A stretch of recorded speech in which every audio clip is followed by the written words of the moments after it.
There's an addition to the U family. We will welcome in Quan Lee. And of course, we always welcome in the Wholesome One. He's already part of the channel, so he needs no introduction whatsoever here. Wholesome One, how we doing tonight? I'm doing well, man. I'm doing well, doing well. It's always a good day to be a Miami Hurricane or a Miami Hurricane hater for guys like Phil B, who are very consistent in their hatred of the Miami Hurricanes and wasting their time here on our channel during our time slot. So, hey, that's why it's always funny when people say Miami is irrelevant, because either you love us or you love to hate us. But, hey, it is what it is. This is a nice even round number 150 for our Miami shows here with the Wholesome One and others. We appreciate the Wholesome One taking time out of his busy schedule to answer your questions on the Canes and, of course, talk Miami football with me. And therefore, we want to make this as worthwhile as possible. So please consider the Super Chat contribution. Also, you can donate directly to Mark Rogers TV. You can search it on Venmo, PayPal, or Cash App. But I ask if you do so with this show in mind that you just leave a note there about Miami football or the Wholesome One in particular.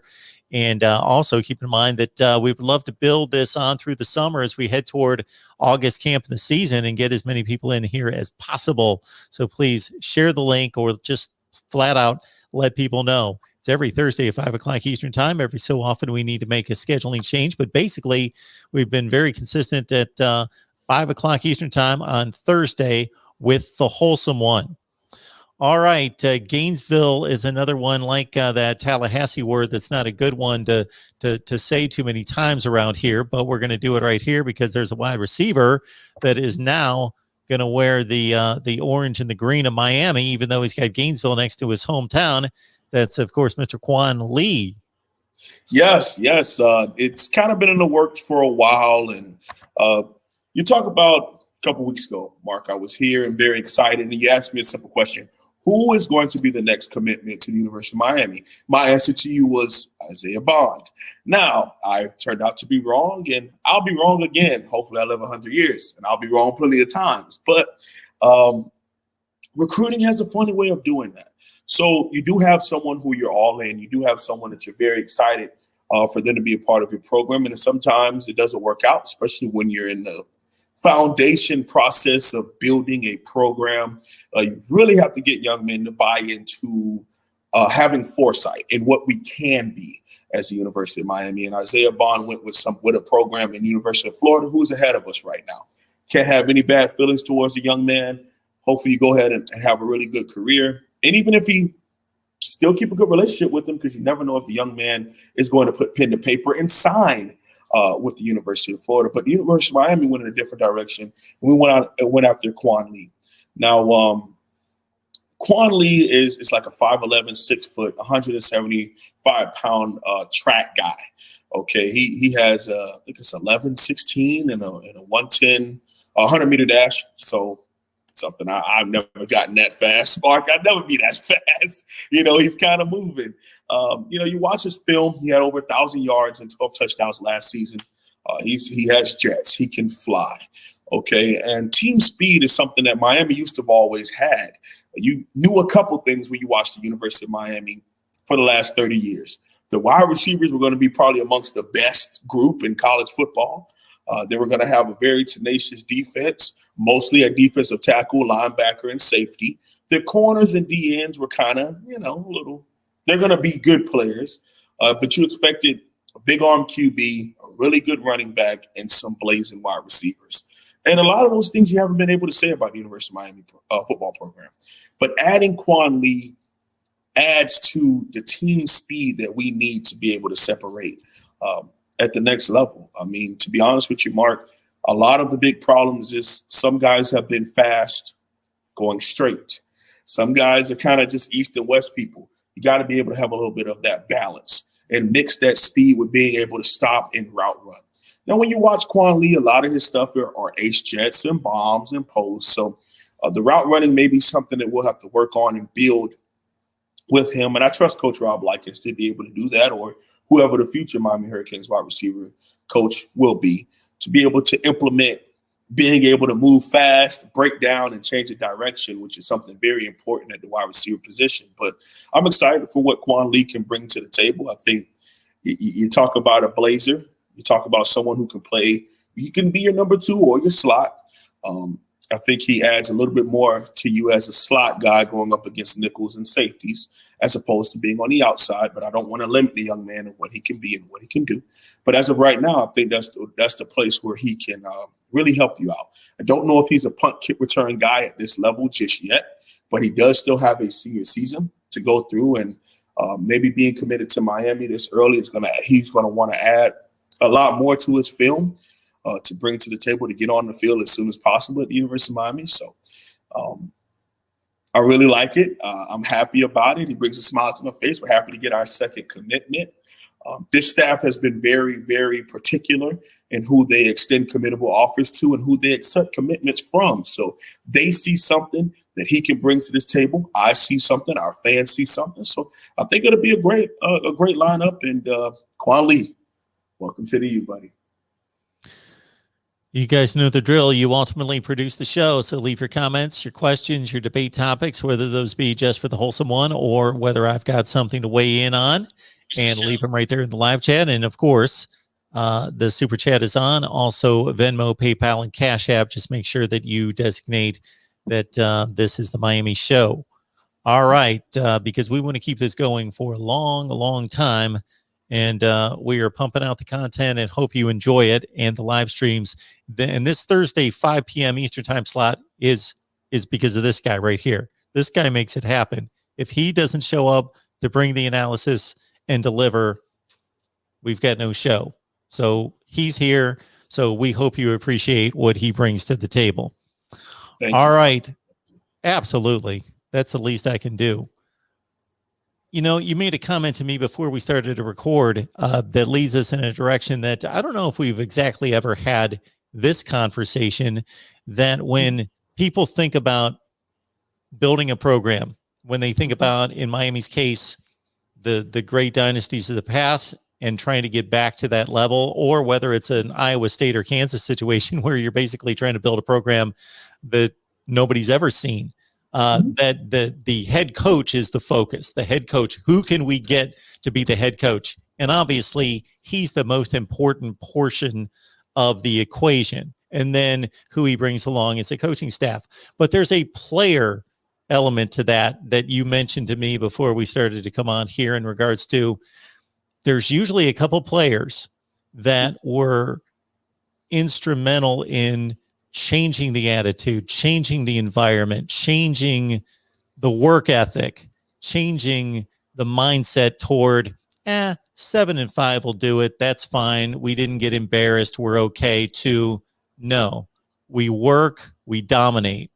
And you mentioned a couple players in particular that you think need to be, you know, especially if this program gets rolling in the next few years, that a lot of people are going to forget about those players that may not have played on the championship teams, but were instrumental in mentoring the young players and getting this program headed in the right direction. Yes, Mark. And I mean, I've tweeted this out, and, you know, go ahead and follow me on Twitter at Holloway__52. It's a lot of fun. I got very wide array of different things I talk about on Twitter, even though it's dedicated to my Miami Hurricane stuff. But you'll see a lot of things on there. But, you know, Mark, 2 shout outs, man. KJ Osborne and De'Aaron King. Now, you can put Adrian Colbert in there also, but these 2 young men I kind of want to focus in on. I'll make it analogous to the Clemson Tigers, okay? A program that has had some pretty good, I mean, they had some really good guys in their stint, but 2 guys in particular, they stood out and they never got a chance to wear the ring, you know? Look at a QB as in, like, Taj Boyd. He was, like, right before they start to get those transcendentally great QBs. But you also look before him, and they had some solid ones, but he was like that transitional guy. You know, he was the one that came around on the second leg, okay? So you got the first leg that takes the first 100, and the second one goes around that curve. And then they hand that stick off boom, to the third, who has the other straight ahead, okay? And that straight ahead was Deshaun Watson. Then Deshaun Watson hands that thing off to Trevor Lawrence, and he's the anchor that brought it all the way around. But it wouldn't be anywhere if the stick didn't get passed off properly to the second leg. Now, I say that because he was the one that really was a part of the foundation of where they are as a program, the offense that they run. When Tony Elliott and Coach Scott, who's at USF, were just now getting into the Clemson program, as first and second year QB and assistant coaches, they had Taj Boyd and then eventually grew on to everyone else. But that spread offense was just brought there about a decade ago, and still it took a little while before they could spring off. So I look at it with Miami, Mark. Our wide receiver room for a long time, even dating back to Tommy Streeter and Johnson and Leonard Hankerson and Travis Benjamin. You know, these are some guys that they're pretty good, but it seemed as though they always had something missing. Then we go into like guys like Philip Dorsett and Alan Hearns and Stacy Coley. And then it even got into guys like Ahmad Richards and Cager and Jeff Thomas. You know, these are those four-star guys, but it always seemed like something wasn't clicking. And then KJ Osborne transfers from Buffalo, right? And when he transferred from Buffalo, I remember being on here with you, and I'm like, yeah, you know, he's a good addition, but I don't know if he'll be our number one. And then Lawrence Cager ends up transferring off. He goes off to Georgia. I mean, he still ended up going undrafted, but that's neither here nor there. He goes off to Georgia, and Jeff Thomas was thought of to become the number one guy. This is JT4's show. Nope. It was a KJ Osborne show. He was the number one guy. A transfer from Buffalo. He comes in, Mark, number one, he already had a better body than anyone that had been in our program the entire time. Okay. Number two, he had the best hands on the team. He had the best route running on the team. But amongst all of that, he had leadership. For the very first time, Mike Harley, tell you this, you ever want to hear something about the program, let Mike Harley talk long enough, he will tell you what's going on in the program. Oh, wow, I found $1 in my pocket. Hey, it's a lucky day. That's what's up. I'm like, what is this in my pocket? And then $1. Let's go. McDonald's sweet tea. Anyhow, KJ brought to this program a sense of hard work, at least at the wide receiver position, right? So Mike Harley talks about, yeah, you know, we've been working hard and running fast. And he was like, yeah, but KJ was telling us how we're supposed to stay after and use the jug machine. And so all the people are like, yeah, how would you not want to stay? No. He's showing us how to use the jug machine. Of course, we do it in warm-ups, but no, he's showing us how to place our hands properly.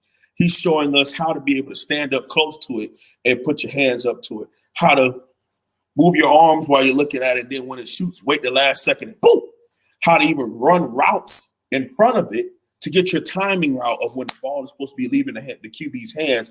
Do I need to be in this area? Do I need to be in that area? How to use am I supposed to go in like this? Am I supposed to come up like this? Am I supposed to go over all those little things? He's walking them through how to do it the right way, not just assuming that they're supposed to know. And so it was new. Mark, using the jug machine in 2000, motion and using the jug machine were new to the Miami Hurricanes program in 2019. You know, and it's sad, but it also makes you happy to know that moving forward, these things will just be a part of your program. Now, to everyone else, it sounds basic. Like, oh, that's what what do you mean? Yeah, you go lift extra weights. You know, you meet with your QB in your free time and you just go over plays.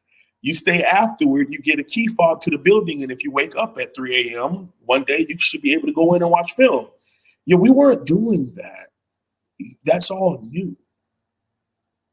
You know, so I look at the fact that KJ Osborne brought that to the point where this week in particular, which this is like the first week of that summer session A students being here, all you see on social media from our wide receivers, the freshmen in particular, with Mike Harley using the jug machine in the film room at 2 a.m., going over routes and things like that. Now, the reason how I know it is because if it was a part of the program, they wouldn't be promoting it, Mark. It wouldn't be on Snapchat. It wouldn't be on Instagram. No. They're excited to show that we're adding these stuff. And now, see, the bad thing about it, Mark, is bad culture. See, Tracy Howard was on another channel and spoke about this. As a freshman in 2012, he said he wondered why the seniors were out there partying after losses and drinking their sorrows away. And he said he would be angry about it, but by the time he became a senior, he was doing the exact same thing. On the flip side, because see, the seniors influence everyone else. It's most importantly the freshmen. So now the freshmen become sophomores. Those seniors move on. The juniors have been a part of it because they were once freshmen who were influenced by those seniors. And now they become the seniors. And now them and the true sophomores and the juniors are all influencing those freshmen to yet again have bad habits and bad tendencies. But in 2019, that senior in particular really worked to change the mindset to where he influenced everyone under him. Okay. And now you look to 2020 and it clicked for one particular player, and that's Mike Harley. Doing all that extra stuff, it may have gave you a little bit more biceps. You catch a little better. But once Mike Harley started to actually make those plays on the field, Mark, and people started to see that all that hard work was manifesting itself on every football field they game on, that's when it clicked to everyone else. That's what I have to do to touch that. That's what I have to do to touch 800 yards and 30 some odd receptions. That's what I have to do to be consistently good at catching the football in clutch times. On third down, we're throwing a slant to a 5'9", 172-pound dude. Why? Because he put the work in to be able to do that. And now, Mark, in 2021, those same people who were sophomores back then are now juniors. Those sophomores are now up a little higher. Now those freshmen that are coming in are going to be influenced. So that wide receiver room, one thing you can't mess up is a culture of influence. And if you got a great culture, it eventually bleeds into a great program. But that hard work ethic, man, it's big. Now I'll talk about Tyrique King and how he's done it for the program as a whole, bringing us to have a focus, driven to get a goal, man, and letting it be known that it's not about just throwing haymakers and throwing fade routes and throwing bombs, how we do things procedurally at the University of Miami. So, yeah, those two guys deserve a definite thank you, because you got to be able to start influencing people. You know, good energy and light is just as powerful as dark energy and negative energy. You know, if it starts to influence the right people on a consistent basis, you know, one teach another, and then it can really grow for you in a positive light, not just at University of Miami, but in life, period. Wholesome One, I guess this is how we're going to get contributions, is we're going to be basically selling ads is what we're doing here with our guy Vicious Technique. So we appreciate the super chat, and if you need a new addition to your playlist, there, I guess Vicious Technique has a selection there for everyone. No ceilings. All right, go check it out. Go Canes. All right, check them out. Why not? All right, good stuff. I see where KJ Osborne caught 50 passes his final season, one and only season with the Canes, and 5 touchdowns. And of course, Tyrique King still on campus and working real hard to get back to the team and back on the field and at 100% to take on Alabama and the rest of the schedule. Mm-hmm. All right. We had somebody comment in the chat concerning, you know, we've been talking about this for months. the dead period at some point, maybe about 6 weeks ago, was announced to be closing finally on May 31st, and everything's going to open up starting in June. Of course, Miami's doing exactly what every other programs in the country is doing, and they're chasing those guys down to get them on campus to try to sway them and sway their decisions. And then we would expect in the next several weeks after that on through the rest of the summer, the floodgates are going to open, because it's only about 10 or 15% of the players have committed in comparison to this date typically last in a year. normal year. Yeah. And so it's crazy. So just think of the typical recruiting class is 20 to 25 players. You got 130 teams in FBS play. You're talking about like 2,500 players at least, close to 3,000 players. And let's say at this point, most of the time in a regular year, 2,000 of the 3,000, I'm just throwing out a number, 2,000 of the 3,000 had already committed. Well, it's only about 10 to 15% of that number. So it's only like 200 or 300 instead of 2,000. So that lets you know how many student athletes we can expect to commit starting mid-June or so. It's just, they're just going to be coming. It was mentioned by somebody in the chat that somebody had mentioned on another channel or podcast that they hoped that Miami would have a dozen by July 4th weekend. I could easily see that happening, Mark. I mean, like I said, everything's opening up. Then on the 11th, we're going to start having our official visits start rolling in. You got the official date for our big camp, Paradise Camp, has not been released just yet. I think Cam brought something up on one of the shows. I can't remember the date, so I don't want to misquote him. But supposedly it was, the date or the penciled in, not in pen, penciled in date is not too far away here. So I think that's going to bring a hold. I mean, you're talking about over 300 people, like including the young men and their parents, and it's about to get real funky for the Canes. And I'm excited, Mark, because the big thing here is a lot of the teams around us, teams like Tallahassee, teams like Florida, have been taking commitments. So like I spoke about earlier, that negative energy, that negative ball, that darkness, it starts coming in and it gets stronger and stronger and stronger. You have to be the one that's like, hey guys, let's listen to logic here. Let's take our time, calm down. These coaches know what they're doing. Coach Manny Diaz has studied this program. All of us who have, like, journalists, artists, YouTubers, we have been studying this. You don't want to be number one in May, like just chill out. And then our voices got lower and lower and lower. And everyone else who's complaining, their voices got louder and louder and louder. And then the Quan Lee commitment, and then everybody kind of calms down a little bit again. So it's around the corner. It's not too far away. Like I said, I trust Coach Diaz and what he's doing, man. That he has shown us no need. Now, maybe schematically a little bit, but no need, especially in the offseason, to really go against what he has planned, especially for the University of Miami, for these young men moving forward. Talking Miami football with all of you each and every Thursday, 5 o'clock Eastern time. We'll be back here at 7 with Cam Underwood, State of the U. I am actually on the channel right now going through the comments, just looking to see if there's anything out there that's been brought to the channel, because I don't get a chance. There's just no way that I can answer these comments that come in to the live streams that we have with the Wholesome One and everybody else and all the other content and catch up with these. So I thought with no questions in the live chat that I would try to find something there.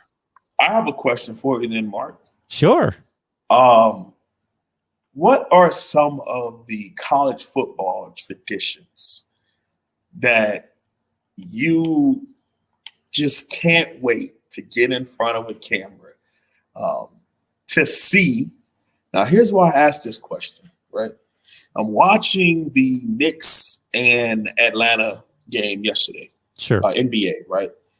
And Now, at this time, I'm at work. I'm bartending, but I'm bartending in the sports zone part of the establishment that I work at. We have a club, and we also have sports. We also have a restaurant. Like, it's just a big conglomerate all together, right? So we got like 100 TVs all over the place. And I finally put the audio on the basketball game because they were showing the Steelers and Cleveland Browns game from this past season where the Steelers almost made a big comeback. And of course, I'm the football guy, so I got that on the audio. Then people start piling in like, hey, man, can you turn on this game? So I turn it on. I'm not changing the sound, though. You can watch your game. But then more and more people come in and they're asking, like, all right, I'll change it. This is an old game. I'll put the live one.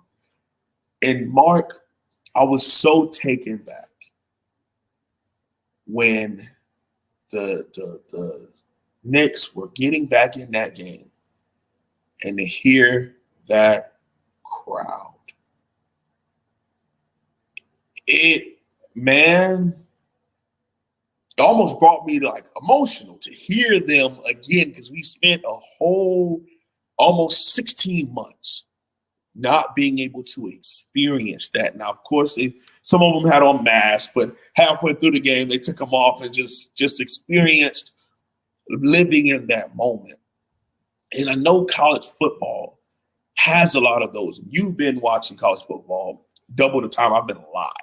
So, like, what are some of those moments and what are some of those things where you just can't wait to get back in 2021 to experience with that live crowd, with a full packed out, is it the War Eagle in Auburn? Is it dotting the I at Ohio State? Is it Howard's Rock at Clemson? Like, what are some of them that you just can't wait to be able to sit back and watch and maybe even attend? I don't know if you're going to be traveling this year, but attend and experience again in 2021. Well, I've been traveling right through this pandemic, so that hasn't slowed me down when it's come to travel. But I will say this, that I'm going to answer it in two different ways, because the one way is going to just be as a college football fan. The other one's going to be as you can name as many as you want, Mark. The host and the analyst and the person that I am here. So there's just, for me, of course, I grew up in Ohio. I'm a Buckeyes fan. Script Ohio, dotting the I is just... Does the crowd really go nuts for that? Like, does that get old? They don't get nuts, or they don't. Okay. They go nuts, and they don't get over it, and they continue to just be at fever pitch when that Because I've never seen it. I've never seen it in person or like on video. I've never experienced that. So that's imagine this, wholesome one. When I first started watching college football, which would have been about 79 was the first year I knew what was going on every week, was locked in. But I saw a little bit in 77 and 78 and really 1978. And back then, you didn't hit halftime and go back to the studio and see like 58 highlights of all the other games going on. They would show the bands on the field. You just would watch halftime of the bands going on the field, and it was just marching bands during halftime. No way. Yes. Well, that would also add a little bit to college football too. I mean, not that Miami has a good band, but I mean, heck, we play occasionally. We play FAMU, we play Cookman, and they got some of the best bands in the land. The March at 100 and the March at Wildcats, which is arguably the best band in the land at Bethune-Cookman. But go ahead with your story. And I've noticed that we'll see this maybe early in the season when there's a couple Thursday night games and there's not a whole lot of highlights from other games, because there might be 3 games that night and one kicks off early at 7. So there's no other games going on, and they may highlight some bands and show a little bit more than they do when there's a ton of games going on for highlights. But it took until into the early 80s before they dismissed the bands, and they would just give you the one little 20-second clip here and there just to show you this is what was going on at the stadium during halftime. So if you're watching the game, and back then again, the other component is there's not 12 other games on. There's no Your games local on. and the national, right? Yeah, there's just I can think of Ohio State seasons in the late 70s where they were playing for national championships, and I think there was a 3-game limit on your national TV exposure at that point, so you could only be on national TV 3 times. And so you'd be on the radio listening to the rest of the games on the radio. But so Script Ohio to me is just, I'm not saying it's the best tradition or anything like that. That's just a personal, I have attachment to it. There's an emotion that brings me back years and years and years. But across the board, I think there's a fascination to a certain extent with live animals. You mentioned War Eagle and Bevo and Ralphie the buffalo. When you bring actual animals out onto the field, and they let that Ralphie charges out onto the field, that buffalo, and man, they're running alongside that thing. And fortunately, they know exactly what they have to put in the pen to lead it right into the pen. So every time it goes where it's supposed to go. But, that thing could come off the rails and go wherever it wants. And I remember Coach Ed Ogeron talking about a story when he was an assistant at Miami, and they played at LSU sometime in the 80s, when they were rolling. And he was like, yeah, they used to actually have a real tiger there. Like, they don't do it anymore, but it used to be a live tiger in a cage right next to, like, the away team's tunnel. Yeah. So you run out and it's a live tiger. Yes. Right That's next to tiger. you. They could kill people if it got out of there. I wonder why they stopped doing it. I think it would have been great, but maybe something happens. Maybe somebody got into bit, or who knows. But I asked that because the experience I have in Fargo. So we have a tradition here at NDSU. So you know how you're singing the national anthem and get to the part towards the end where they're and the land of the free and the home of the, and then it everyone holds that note and pause for a second, right? And so the person who's singing it live moves the mic down, and the crowd chants Bison, and it will jolt you. Because my first time going, I didn't know that they were going to do that. Obviously, I've never been to a home game, so of course you stand national anthem, hand over the heart, I'm swaying back and forth like I did as a player. And when they did, and I'm sitting there why are they taking so long? And the home of the brave. And everybody gets off. No. It's like a whole thing.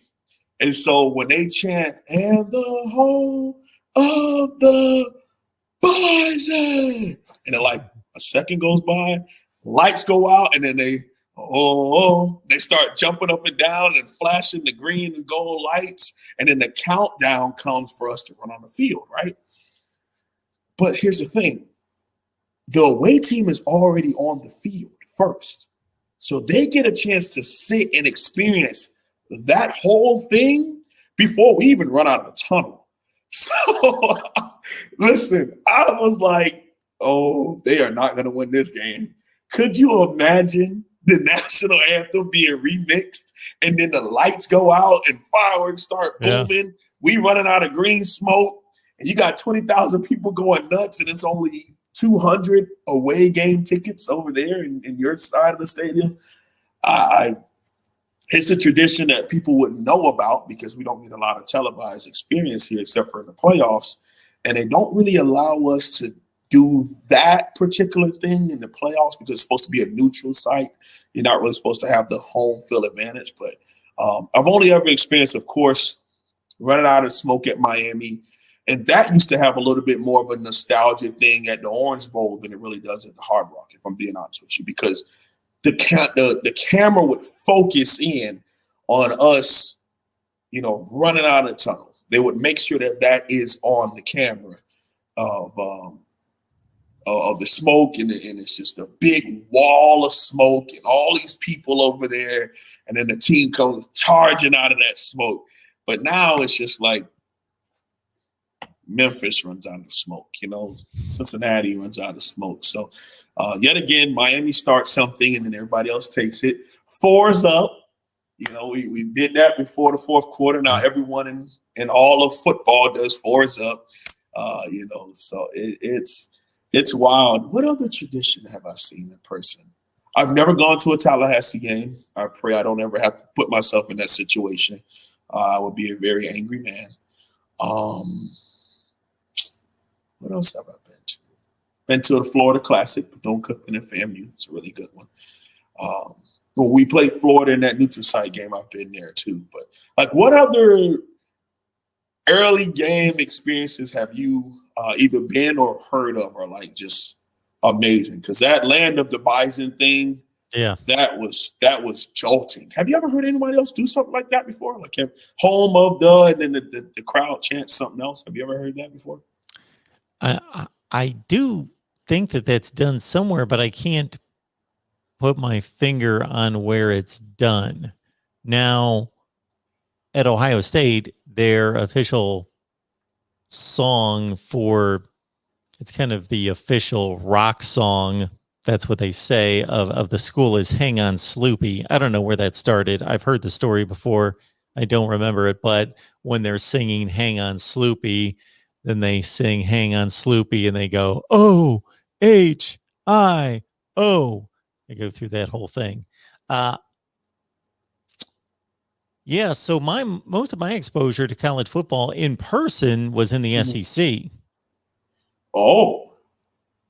Yeah. So I've been to Ohio Stadium more than any other. Well, actually, not more than any other stadium, but as a fan, more than any other stadium. That's where I've basically only been to Ohio Stadium for Ohio State football games. But as a broadcaster, when I covered the SEC, I'd go to Alabama, Ole Miss, and Mississippi State on a regular basis. Oh God, that cowbell is so. Oh yeah, those were loud. I've had family play at Mississippi State. Brandon Holloway a couple years ago, slot wide receiver. Yeah. And we went to see him play in the Orange Bowl when they played. Mississippi State played Georgia Tech, and good God Almighty, sitting in the middle of that thing, and you're just sitting there like, I can't even hear or focus on the game because this is just. It's not even that it's that loud. It's that pitch, that fingers on the chalk nail pitch. Ding, ding, ding, ding, ding, ding, ding. Yeah. You would think it'd help them win games, but I guess not. Yeah. What's another one? Va-Tech's one. I would love to experience that in person, especially, hopefully as a coach on the sideline one day. But, that Va-Tech, and they play the song, and what's the song that they play again? Sandman, Enter the Sandman. Yeah. Because I remember you guys went down to I'm sorry, MarkRogersTV. You're not Ohio State guy, but you are, but you're not. So the Ohio State, when they played them in 2014, and it was at Lang Stadium, and it was like one of the first extra sold out games because Ohio State, who had just come off the national championship game, was coming there. So it was pretty big. I think they stole one off you guys too. They ended up winning that game, but it was crazy to be able to admire it, sit back and just watch another game. I'm not rooting for either team. I could just appreciate good ball, So that was pretty wild. And that's always heard of as a really good experience to be there. Yeah, good stuff. Absolutely. I was thinking more from a player standpoint, as I was being taken back to just great games that I've been on the sideline to see, and players and so forth. That had a lot of those memories run through my mind. Absolutely, man. I tell you what, I was talking to one of the coaches. I was like, when did fireworks become a part of football? Like, think about all the now they do the light tricks where they turn off lights in different parts of the stadium when you score touchdowns, and fireworks and fire sometimes. I mean, we run out of the smoke at Miami, but at Hard Rock, we got smoke on the ground, but it's like the Kane entrance from WWF. Like as they run through different pylons of fire, it's just going off. Like it's a really good thing to see, and it's really cool. But I wonder when all of this, like more of the theatrical things and the experience of college football really started to take off. That'd be a cool question to answer one day. Yeah, I think you're talking, and it was a progressive thing, but nobody saw any of that till pretty late into the maybe. Yeah, I was going to say, maybe 2010. Yeah. Who knows? But okay, Coach Diaz and a linebacker. Listen. I can't necessarily answer this question, Mark, because I was taken aback at the fact that we took a UNLV offensive lineman in the transfer portal recently. Okay. I guess some of the linebackers that they've seen, they just didn't think that they fit, what Miami wanted to do. Now, there's a linebacker from Texas. His name is escaping me. I do apologize. He was in the portal. Yes, Mitchell. So he was in the portal, and he was on another show that I watched him. This is his words verbatim. He was talking to Miami. He's talking to Coach Diaz. And originally, Coach Blake Baker was recruiting him until he moved on with LSU. So then Coach Diaz steps in.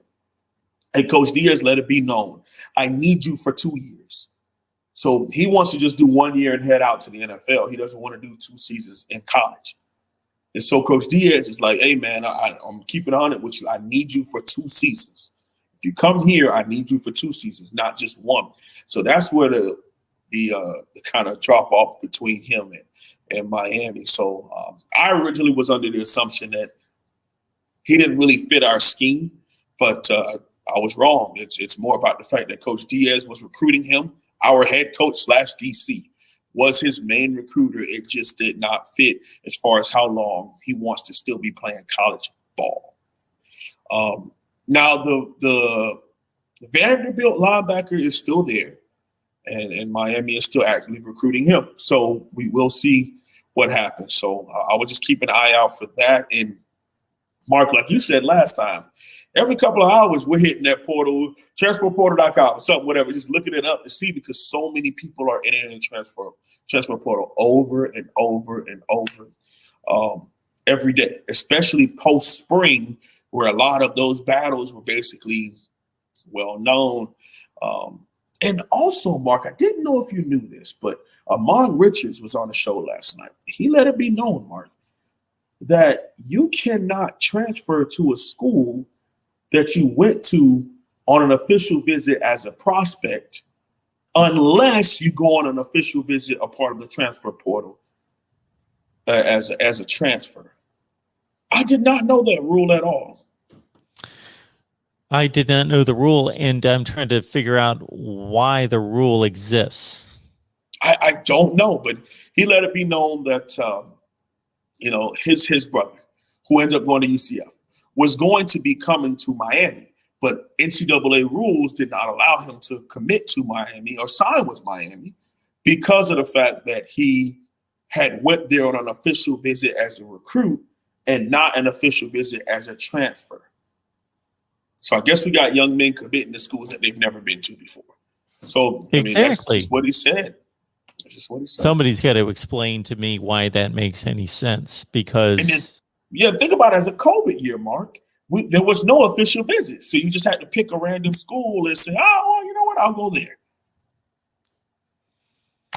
I don't think that's necessarily fair at all. Yeah. But when I heard that rule, I was like, "Whoa!" I hope there's something that we're missing there that somebody could explain the reasoning. But it wouldn't surprise me if it was some kind of rule for no reason. Yeah. Because we've been there with those. We got the Wholesome One here every Thursday, 5 Eastern, talking Miami football with all of you.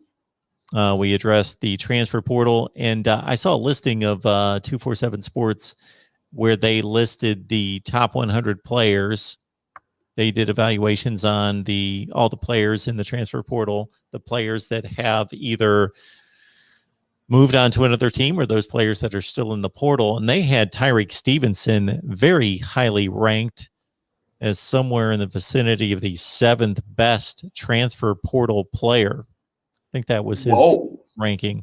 So I've never heard about this article, Mark. So, wow. But you know what? I could see it. I mean, you also have to remind yourself about this. So Old Kane is asking about, didn't Stevenson visit Miami as a recruit? We're talking about an official visit. You only get 5 of those.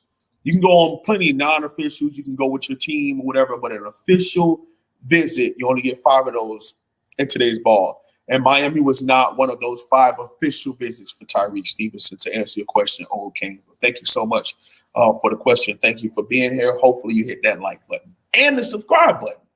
But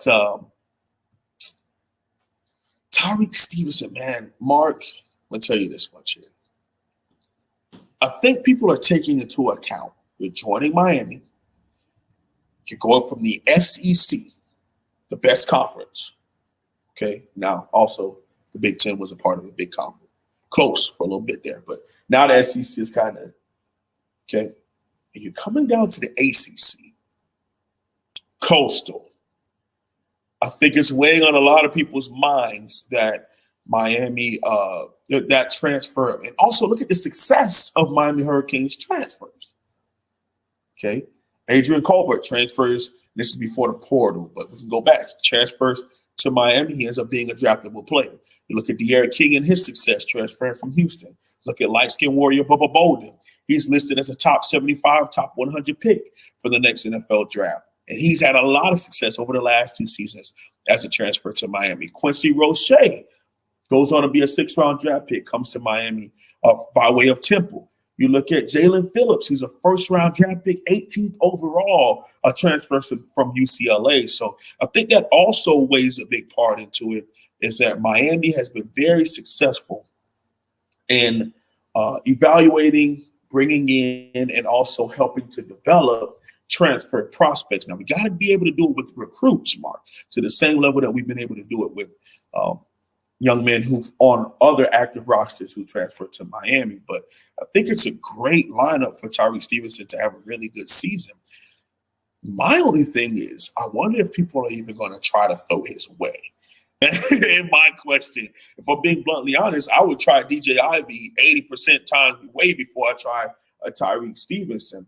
So we'll see. And a lot of the teams are all spread in the ACC Coastal. So there will be times, the triple option stuff is gone at Georgia Tech. They're spread. North Carolina is a spread multiple.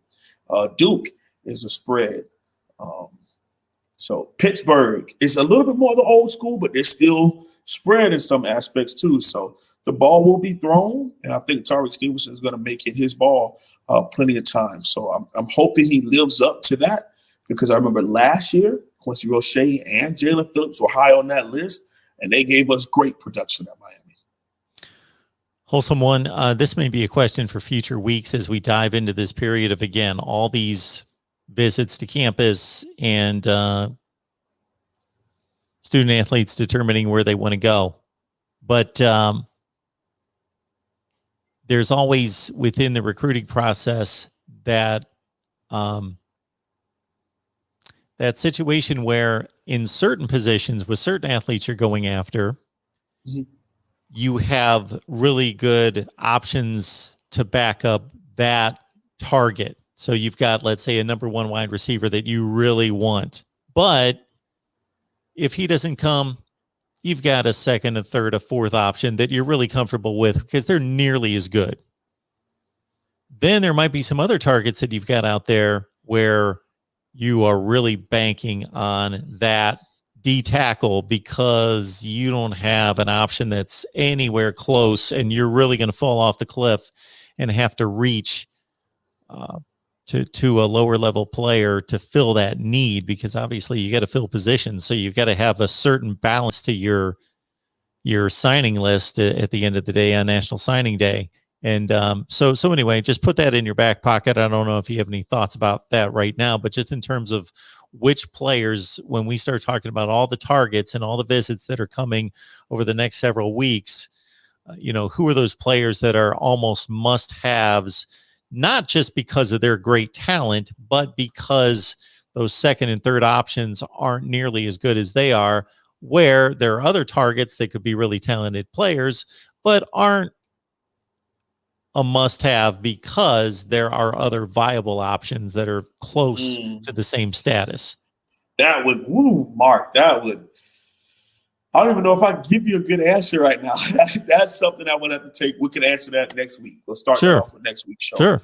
I probably can give you a couple. I think there are a very finite amount of big dudes. Now, it's growing over time in South Florida. I mean, whatever they're putting in the food, these young men are just sprouting up and up and up. But you look at a guy like Armella, an offensive tackle, number one, number two, depending on what you're looking at. Offensive tackle in the country, right? He's played at St. Thomas Aquinas. He played at Columbus. Was also thought of going to IMG at one point, but now he's settled to play a senior season at St. Thomas Aquinas. Now, there are other higher 3-stars, but there's not too many high 4, almost 5-star offensive tackles in that close a vicinity to the University of Miami. So by way of the question you're asking, Armello is a really, I don't really like saying must get, because then it's like, well, if we don't get him, the next guy sucks. It's not necessarily that. But there is a significant drop-off between the top-tier offensive tackles in South Florida and then everyone else. It's like a 1 or 2, maybe 3 deep, and then there's just like a whoosh down to, these middle-of-the-road 3-star guys with a lot of baby fat that you got to kind of get together and really reshape their bodies. So one of them I would say is Armella. Now, the flip side, you look at a guy like Shamad Stewart, defensive end. I think he's number 1 or top 5, whatever, defensive end in the country also. There's plenty of other good defensive ends in the area that we can go after. And it's not too much of a big drop-off when it comes to him. And then the next couple of guys under him. Now, star rating-wise, yes. But as far as production size and projection that we can really help out, there's other young men like that. So I will say, to answer your question, I will say, for example, Armella is the guy that it's like we need him. We need him now. Like not yesterday, but last week. We've got Ronan showing up. We've just got a couple minutes left. So we're going to wrap it up here in a minute. But Ronan, good to see you, man. Great to see you. I don't know where this started.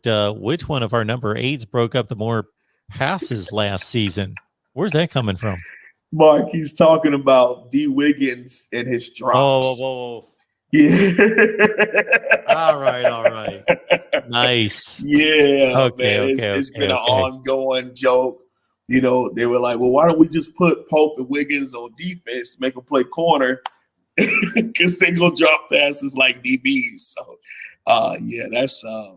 that's where that joke came from. It's a little messed up, but I mean, hey, I understand. Ronan wants to make that part of the stat line going forward. Wide receiver, receptions, yards, TDs, pass breakups, /drops. /drops. Yeah. Oh, wow. He said Miami beat. Oh, God. It's that guy. Never mind. I know I've seen it so many times. It's etched in my memory. I know exactly what that comment in the live chat looks like. All right. Got the wholesome one on the line. And, if there's anybody that's possibly listening to us right this second with about 85 or 90 people on the line, and then there's going to be a couple thousand, and we hope more than that eventually watch the video, and you're not subscribed to the wholesome one, get on over there, HOLSUM, the number 1, subscribe to his channel. And again, I know I say this over and over, wholesome one, but I got to think that for all the people that watch your appearances here, and really everything that we do with Miami on this channel, but specifically your appearances, and enjoy the content, love getting here, and chopping it up with everyone and listening to your analysis. And I would think that they would want to go out and let people know that we're here. I would think that we could just blow up these live streams with, we usually push it past 100, and I know you do on your channel as well. But if all those people would actively go out there and talk to whomever they know that loves Miami football or just college football, because we've got a ton of just college football fans here, and let them know that we're here talking college football all the time. We have a great time, that we could just blow up these numbers. I agree. I mean, today we had a college football segment. Like 25 minutes of our live was dedicated to just great experiences in college ball and getting back to packed stadiums and experiencing, college football in its totality, irregardless of color or irregardless of, colors is what I mean. And, the orange and green or crimson and white or crimson and cream, whatever people like to call it, specific red and white colors. Everybody has the distinctive red. Ours is scarlet. Ours is crimson. Okay, it's red. Ours is garnet. It's red.